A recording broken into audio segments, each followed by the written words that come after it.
Hello అండి, welcome back to our channel. ఈ రోజైతే మా వైపు టొమాటో కారం ఎలా చేసుకుంటారో చూపిస్తాను. ఎగ్గు దోశ చేసుకోవాలంటే ఖచ్చితంగా ఈ కారం ఉండాల్సిందే.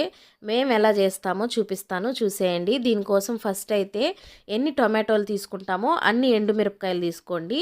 అప్పుడే కారం కరెక్ట్గా ఉంటుంది. మీకు ఎక్స్ట్రా కావాలనుకుంటే ఎక్స్ట్రా ఎండుమిరపకాయలు అయితే యాడ్ చేసుకోవచ్చు.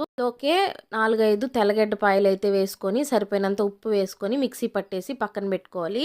ఇప్పుడైతే ప్యాన్ పెట్టుకొని అందులో నూనె, ఉద్దిపప్పు, ఆవాలు, పచ్చిశనగపప్పు వేసుకుంటే చాలా ఇష్టం అనమాట. సో నేను వేస్తూ ఉంటాను. ఇంకా కరివేపాకు వేసుకొని పోపు కొంచెం ఫ్రై అయ్యాక మనం ముందుగా మిక్సీ పట్టుకున్నాం కదా టొమాటో పేస్ట్, అది కూడా వేసేసి హై ఫ్లేమ్లోనే పెట్టి సరిపోయినంత వాటర్, సరిపోయినంత సాల్ట్ వేసేసుకొని మంచిగా ఉడికించేసుకోవాలి. ఒక 5-10 నిమిషాలు ఉడికిన తర్వాత దగ్గరకు వస్తుంది. అప్పుడైతే కొంచెం కొత్తిమీర యాడ్ చేసుకొని స్టవ్ ఆఫ్ చేసుకున్నారంటే టొమాటో కారం అయితే రెడీ అయిపోతుంది.